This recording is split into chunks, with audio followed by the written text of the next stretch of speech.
Assalamualaikum warahmatullahi wabarakatuh. Selamat berjumpa lagi pada kuliah Hukum Internasional dengan saya ya. Hari ini kita sudah masuk kuliah yang ke-6 dan pada kesempatan ini kita akan membahas mengenai sumber-sumber hukum internasional ya. Sebelum kita mulai menelaah satu persatu apa saja yang dikategorikan sebagai sumber-sumber hukum internasional, maka terlebih dahulu kita mengulas kembali apa itu yang dimaksud dengan sumber hukum.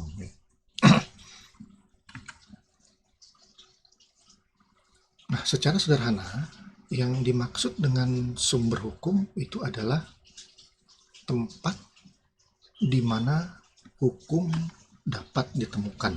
Ya, itu pengertian secara sederhananya. Di mana kita bisa mendapatkan hukum.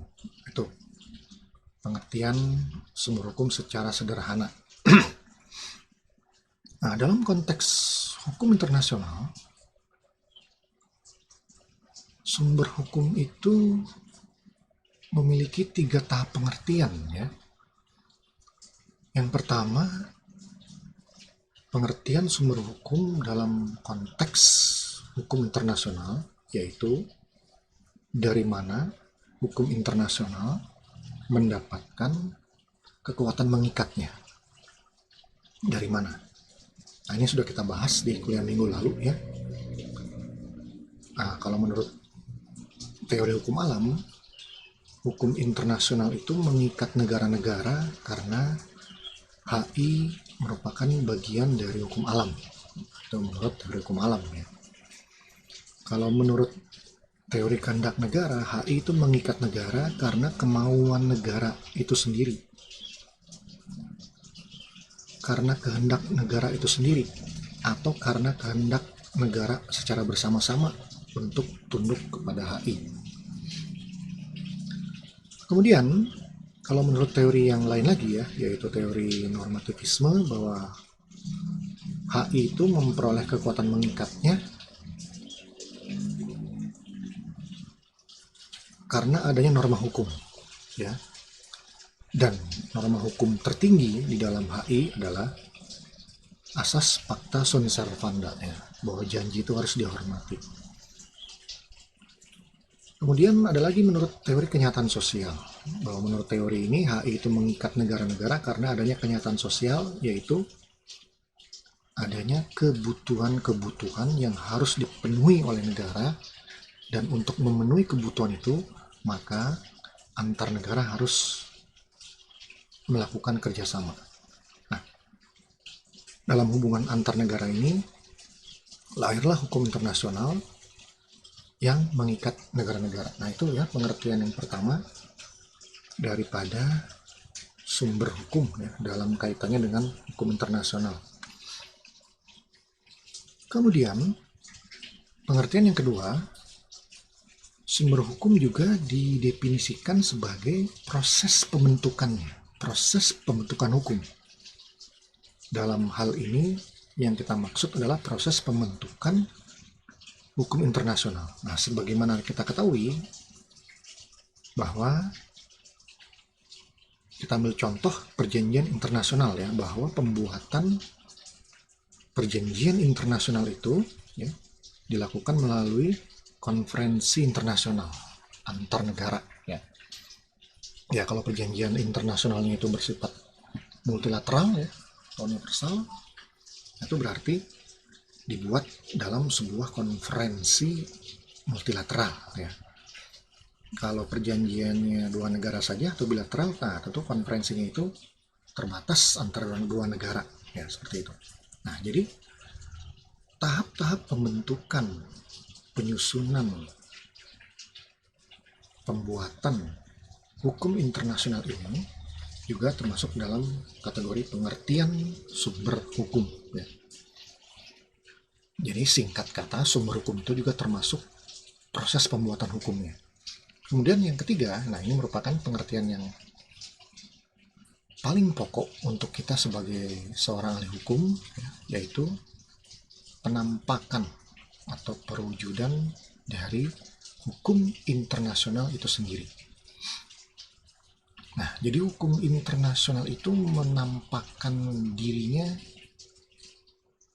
dalam rupa apa? Hukum internasional itu mewujudkan dirinya dalam bentuk apa? Nah, ini pengertian dari sumber hukum yang ketiga, ya. Berupa penampakannya atau perwujudannya. Dalam hal ini, penampakan atau perwujudan hukum internasional.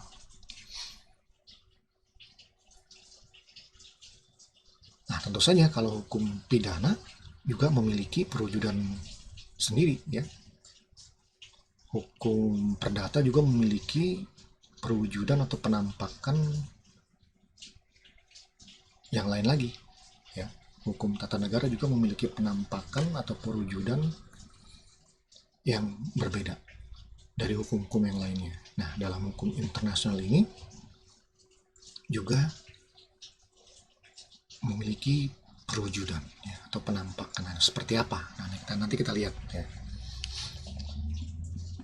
Baik, ya, pengertian sumber hukum yang nomor 1, ya, dan nomor 2 ini biasa dikenal dengan nama sumber HI material, ya, material. Maksud daripada material ini yaitu berarti sumber hukum yang menentukan isi hukum internasional, ya. Ya, jadi apa isinya sebuah perjanjian internasional itu tergantung daripada kemauan negara yang terlibat dalam pembuatannya melalui konferensi internasional. Nah, itulah, ya, maksud daripada sumber hukum material. Kemudian yang nomor 3, kita biasa menyebutnya dengan sumber hukum formal. Ya, sumber hukum formal. Nah, ini tadi yang saya katakan, penampakan atau wujud daripada HI. Nah, ya, jadi penampakan atau wujud daripada HI itu tidak lain adalah sumber hukum formal. Nah, yang penting bagi seorang sarjana hukum atau ahli hukum, yang lebih penting adalah sumber hukum formal ini, ya.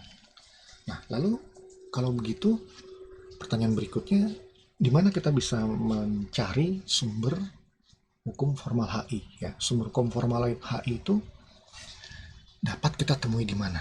Nah, itu yang menjadi pertanyaan berikutnya, ya. Nah, sebenarnya itu, ya, tidak ada ketentuan khusus, ya, yang memang mengatur sumber-sumber HI formal. Tidak ada ketentuan khusus yang memang spesifik, ya, spesial mengatur apa saja sumber-sumber HI formal. Itu tidak ada dalam hukum internasional. Tapi biasanya pendapat umum menjadikan pasal 38 Statuta Mahkamah Internasional sebagai acuan. Ya, jadi dengan kata lain ini, pasal 38 Statuta Mahkamah Internasional ini selalu dijadikan acuan dalam membahas sumber-sumber hukum internasional yang formal, ya. Nah, kita tahu Mahkamah Internasional ini merupakan badan peradilan dunia yang mengadili sengketa antar negara, ya, dan Mahkamah Internasional ini merupakan salah satu alat kelengkapan daripada PBB atau Perserikatan Bangsa-Bangsa, ya. Baik, kita lihat sekarang apa sih isi daripada pasal 38 Statuta Mahkamah Internasional ini, ya.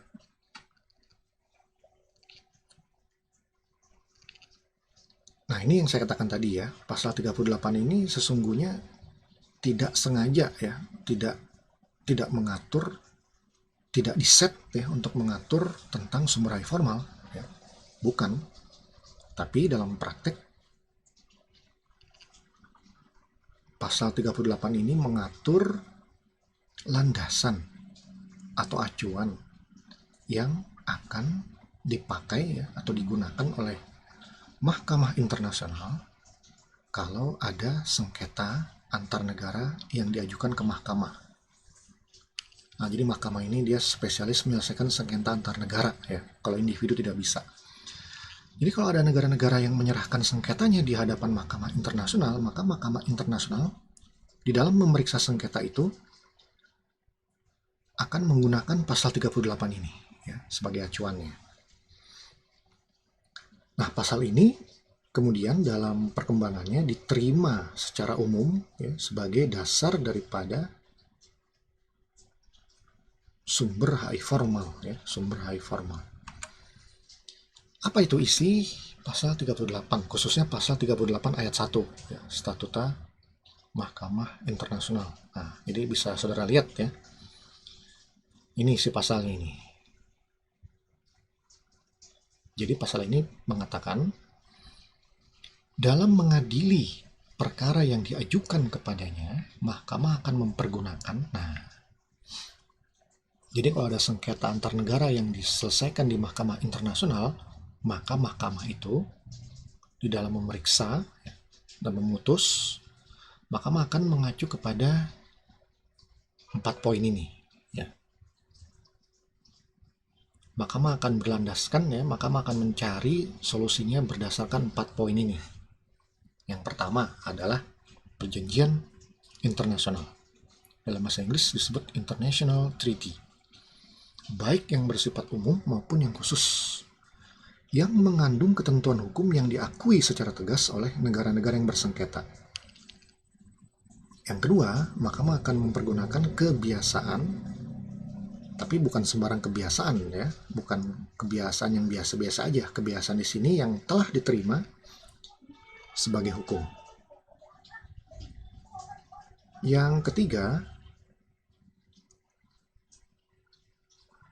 mahkamah akan menggunakan prinsip hukum umum, general principle of law, yang diakui oleh bangsa-bangsa beradab.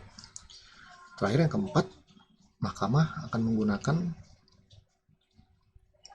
putusan-putusan pengadilan atau decision of court dan ajaran-ajaran para ahli hukum atau para sarjana yang disebut juga doktrin.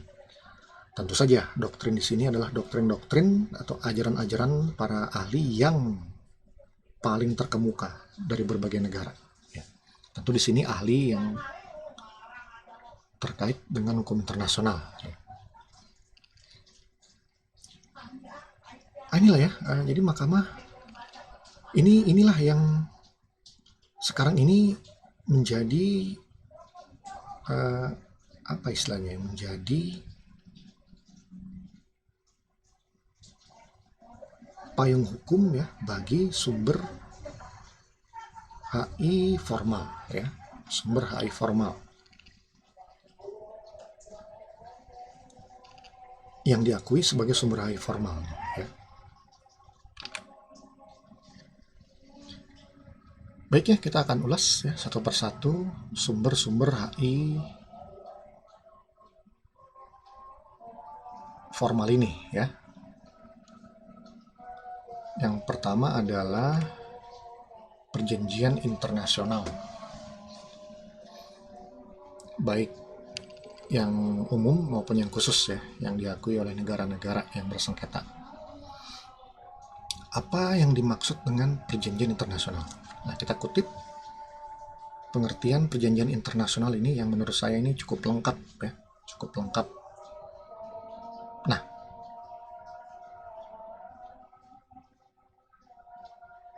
yang akan kita kupas di sini, pengertian perjanjian di sini dalam konteks negara Indonesia ya, supaya relevan dengan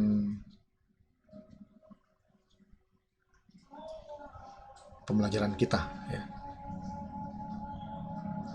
Yang dimaksud dengan perjanjian internasional adalah perjanjian dalam bentuk dan sebutan apapun. Nah, bentuk dan sebutan apapun. Kenapa dikatakan demikian? Karena perjanjian internasional itu memiliki banyak bentuk, memiliki banyak sebutan. Ya. Kadang perjanjian internasional itu disebut konvensi, kadang bernama traktat, kadang bernama covenant, kadang bernama protokol, ya, kadang bernama statuta. Nah, tadi Mahkamah Internasional dasar hukumnya menggunakan nama statuta.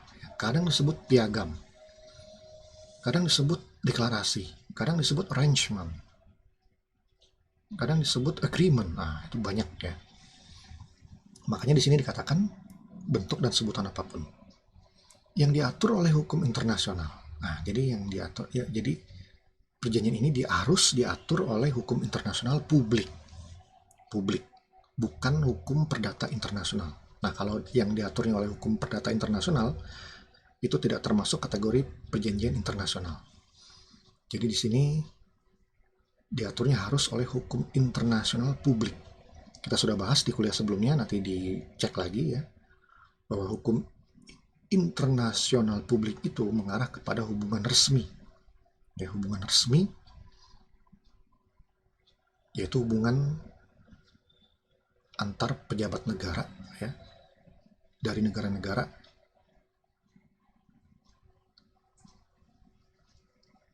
yang menyepakati suatu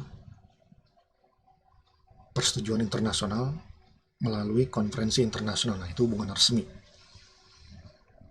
Dan dibuat secara tertulis. Nah, jadi perjanjian internasional ini harus tertulis. Tidak ada yang lisan ya. Dulu di masa lampau memang pernah ada diakui yang lisan, tapi kemudian dalam perkembangan yang berikutnya perjanjian lisan itu sudah tidak diakui lagi ya. Nah, yang diakui adalah yang tertulis. Oleh pemerintah Republik Indonesia, pemerintah Republik Indonesia di sini mewakili negara tentunya, dengan satu atau lebih negara. Ya, kalau cuma dengan satu negara itu berarti bilateral ya, atau lebih negara itu multilateral.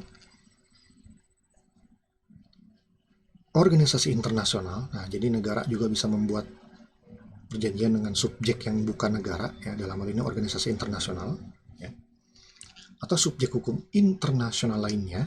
Nah, jadi selain negara, selain organisasi internasional, ada juga subjek HI lainnya ya, seperti Vatikan, seperti Palang Merah Internasional dan sebagainya, serta menimbulkan hak dan kewajiban. Nah, tentu saja setiap perjanjian yang disepakati itu akan melahirkan hak dan kewajiban di antara para pihak ya, dalam hal ini antar negara. Dan hak dan kewajiban ini melekat pada pemerintah Republik Indonesia. Ya, kalau negara Indonesia sudah sepakat untuk mengikatkan diri dalam sebuah perjanjian, maka tentu saja hak dan kewajibannya itu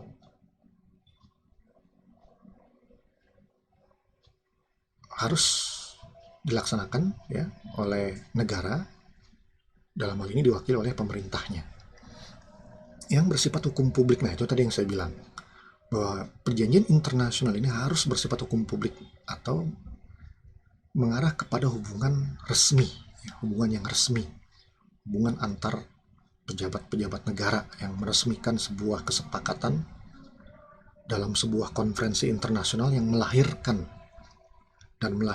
sebuah perjanjian internasional. Itu resmi ya.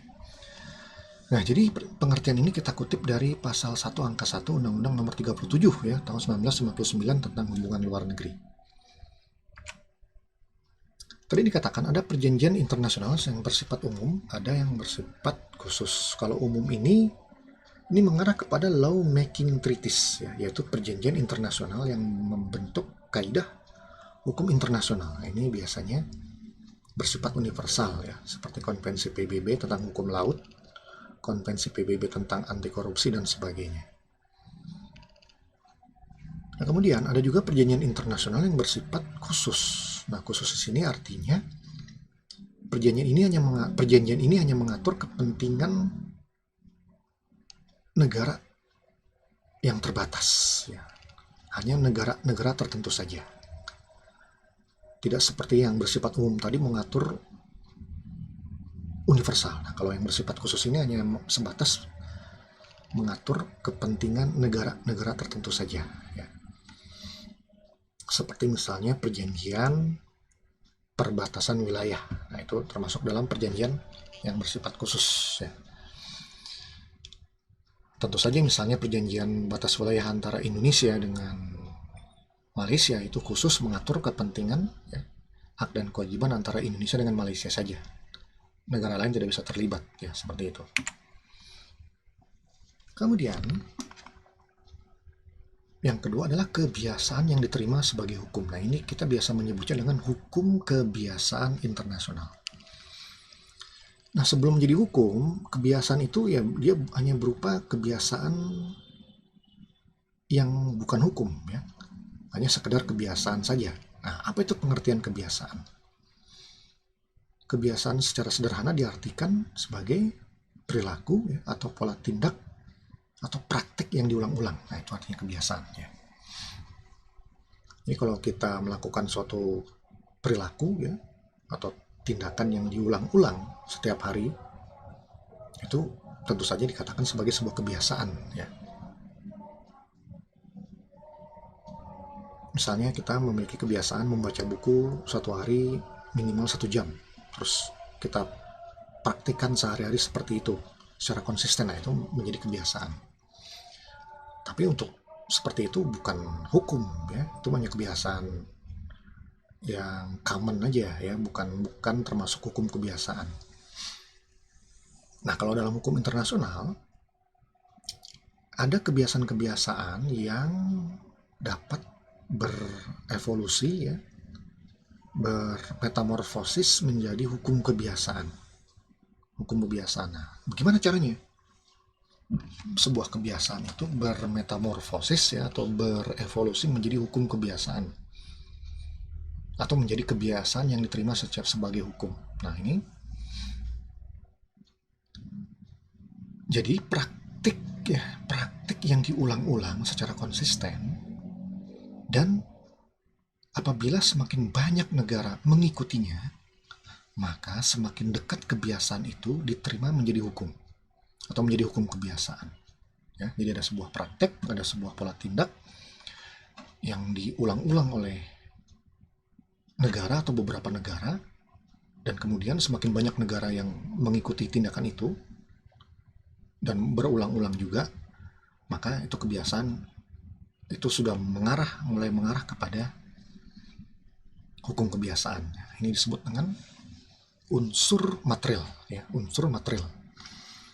Jadi unsur material ini ada sebuah praktik yang diulang-ulang, ya ada sebuah pola tindak yang diulang-ulang, dan semakin banyak negara yang mengikutinya. Nah, ini berarti kebiasaan itu sudah memenuhi unsur material. Kemudian kebiasaan itu akan benar-benar menjelma menjadi hukum kebiasaan kalau sudah memenuhi unsur yang berikutnya, yaitu unsur psikologis. Nah, jadi ada unsur material, ada unsur psikologis. Apa itu unsur psikologis? Yaitu suatu pendirian atau keyakinan dari negara-negara ya. Jadi negara-negara itu seperti juga manusia, punya pendirian, punya keyakinan ya. Kenapa demikian ya? Karena negara itu di dalamnya terdiri atas manusia ya. Sehingga negara dengan manusia itu memiliki kemiripan sebenarnya. Jadi suatu pendirian ya, atau keyakinan negara-negara bahwa suatu pola tindak atau perilaku wajib untuk diikuti atau dipatuhi, dan negara tidak memiliki pilihan. Nah, dalam bahasa Latin ini disebut dengan opinio iuris sive necessitatis ya. Jadi ada sebuah keyakinan yang lahir ya di negara-negara bahwa mereka harus mengikuti sebuah pola tindak ya, sebuah perilaku, sebuah kebiasaan. Mengikuti kebiasaan itu menjadi sebuah kewajiban, menjadi sebuah kelaziman. Nah, inilah yang disebut dengan unsur psikologis ya. Ya, kalau dalam kehidupan sehari-hari saya bisa kasih contoh, misalnya kita ingin menyeberang jalan ya. Di dekat kita ada jembatan penyeberangan. Nah, kita memiliki pendirian atau keyakinan bahwa menyeberang lewat jembatan penyeberangan itulah hal yang benar dan harus diikuti. Sedangkan menyeberang dengan cara menyeberang memotong jalan lewat bawah, nah itu adalah hal yang salah. Nah, itu berarti dalam diri kita sudah ada suatu keyakinan ya, atau opinio iuris sive necessitatis, bahwasanya kita harus menyeberang jalan melalui jembatan penyeberangan karena itu adalah hal yang benar, dan kalau kita tidak diikuti itu adalah sebuah kesalahan. Nah, contoh hukum kebiasaan internasional itu antara lain ya berupa praktik-praktik diplomasi antar negara ya. Jadi praktik diplomasi itu awalnya itu merupakan hukum kebiasaan ya, yang kemudian dalam perkembangannya dituangkan ke dalam perjanjian-perjanjian internasional atau traktat. Kemudian ada lagi berupa bendera merah putih yang dibawa oleh tentara yang sudah menyerah di medan perang, atau utusan yang dikirim untuk menolong pihak lawan. Itu misalnya mereka membawa bendera putih ya. Nah, ini juga merupakan contoh hukum kebiasaan. Nah, di samping hukum kebiasaan, dalam hukum internasional juga ada yang disebut dengan kesopanan internasional. Ini berbeda dengan kebiasaan internasional ya. Nah, kalau kesopanan ini misalnya berupa karpet merah untuk tamu negara ya. Ini berupa kesopanan ini kayak begini. Ya, tamu negara yang turun dari pesawat dikasih karpet merah ya, atau tamu negara yang menuju istana negara itu dikasih karpet merah, atau bisa juga inspeksi pasukan yang dilakukan oleh tamu negara di istana presiden atau raja di negara tuan rumah ya. Jadi kita bisa lihat ya, belum lama ini Perdana Menteri Malaysia datang ke Indonesia, diterima oleh Presiden Joko Widodo di Istana Merdeka. Dan sebelum masuk istana itu Perdana Menteri Malaysia itu didaulat untuk menginspeksi pasukan di halaman istana. Nah, ini merupakan kesopanan internasional ya, seperti ini. Kemudian yang berikutnya adalah prinsip hukum umum. Secara sederhana, prinsip hukum umum ini diartikan sebagai asas-asas ya, atau kaidah-kaidah yang mendasari sistem hukum modern. Jadi prinsip ini diakui oleh negara-negara sebagai prinsip yang berlaku umum, walaupun setiap negara itu memiliki hukum nasionalnya sendiri-sendiri yang berbeda-beda satu dengan lainnya. Nah, di antara hukum-hukum nasional yang berbeda-beda itu, ada prinsip-prinsip hukum umum yang dianggap sama di seluruh dunia dan diakui oleh negara-negara. Ya, nah, ini namanya prinsip hukum umum atau asas hukum umum. Misalnya, asas legalitas. Ya, tidak ada suatu perbuatan yang dapat dihukum tanpa ada peraturan yang mengaturnya terlebih dahulu. Nah, ini asas ini sifatnya universal ya, berlaku di semua negara. Kemudian asas pacta sunt servanda, yaitu asas perjanjian itu harus dihormati, ditepati. Nah, ini juga asas yang berlaku sama dimanapun ya, walaupun setiap negara itu memiliki hukum yang nasional yang masing-masing. Kemudian ada asas etikat baik atau asas bona fide ya, dan ada juga asas bertetangga baik. Nah, itu contoh-contoh daripada prinsip-prinsip hukum umum ya. Nah, Mahkamah Internasional di dalam memeriksa perkara-perkara yang diajukan kepadanya ini seringkali memanfaatkan prinsip hukum umum ya. Terutama apabila Mahkamah Internasional gagal menemukan acuan di dalam perjanjian internasional atau hukum kebiasaan internasional ya. Jadi mahkamah itu sudah berusaha mencari dasar penyelesaian sengketanya di perjanjian internasional tapi tidak ada. Kemudian mencari ke hukum kebiasaan internasional tapi tidak ada. Nah, kemudian mahkamah akan mencoba mencarinya ke prinsip hukum umum ini ya, demi mencapai penyelesaian yang adil antar negara. Kemudian sumber yang lain adalah putusan pengadilan. Jadi Mahkamah Internasional pun ya, tetap mempelajari ya, mengulas putusan-putusan hakim yang dulu di dalam mengadili perkara-perkara yang sekarang, agar terdapat konsistensi bagi pengadilan dalam memutuskan perkara dan juga agar terdapat kepastian bagi para pihak yang berperkara. Tapi memang dalam hukum internasional tidak berlaku asas stare decisis, ya.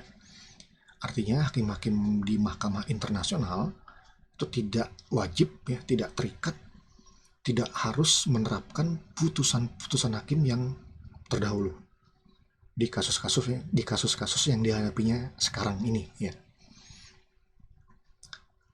Itu prinsipnya. Nah, tapi yang saya bilang tadi, mahkamah itu tetap, ya, mempelajari putusan yang terdahulu sebagai referensi, ya, sebagai referensi. Nah, putusan pengadilan mana yang dimaksud di sini? Nah, banyak, ya. Bisa putusan-putusan pengadilan internasional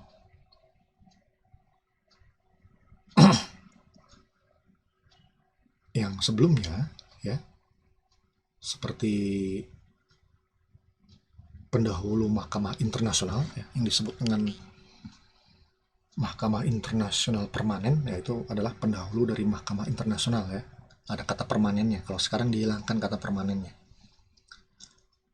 Atau bisa juga pengadilan internasional ad hoc yang dibentuk untuk kasus tertentu. Setelah kasusnya selesai, maka juga bubar pengadilannya.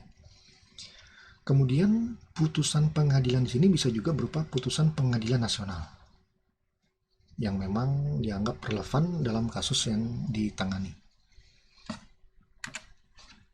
Terakhir, ya, sumber HI formal ini adalah pendapat para ahli, ya, atau doktrin. Pendapat para ahli ini atau doktrin ini ada kalanya diperlukan, ya, ada kalanya dibutuhkan oleh mahkamah internasional untuk memperkuat dan memperkaya pertimbangan-pertimbangan hukum yang diambil oleh mahkamah internasional untuk memutuskan perkara. Jadi mahkamah internasional ini, walaupun dia sudah mendapat dasar hukumnya, ya, sudah mendapatkan acuannya, tapi lebih diperkuat lagi dengan pendapat ahli, ya, atau doktrin. Diperkaya lagi dengan pendapat ahli atau doktrin, sehingga putusan yang diambil itu lebih meyakinkan, ya, lebih mencerminkan rasa keadilan dan lebih mendekati kebenaran. Nah, itulah perlunya pendapat para ahli atau doktrin, ya.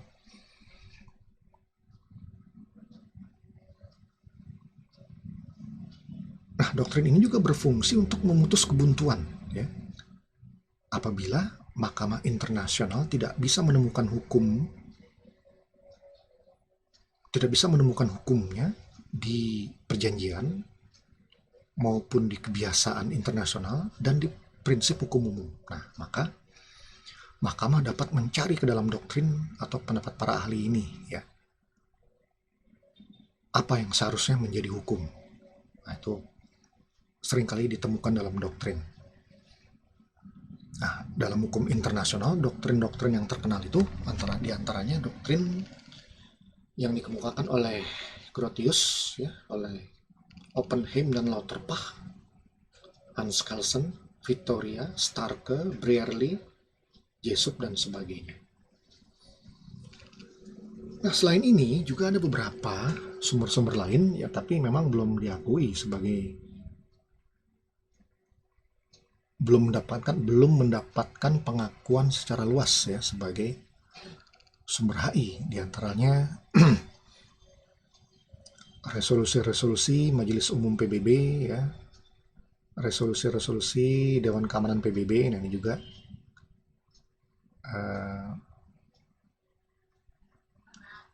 merupakan regulasi-regulasi yang memperkaya khasanah hukum internasional, tapi memang belum mendapatkan pengakuan secara luas sebagai sumber-sumber HI. Yang mendapatkan pengakuan secara luas sebagai sumber HI itu yang tadi kita bahas, itu, ya. Baiknya, itu dulu bisa saya sampaikan dalam kuliah hari ini. Nanti akan kita lanjutkan pada kuliah berikutnya. Lebih kurangnya mohon maaf. Wassalamualaikum warahmatullahi wabarakatuh. Salam sejahtera untuk kita semua.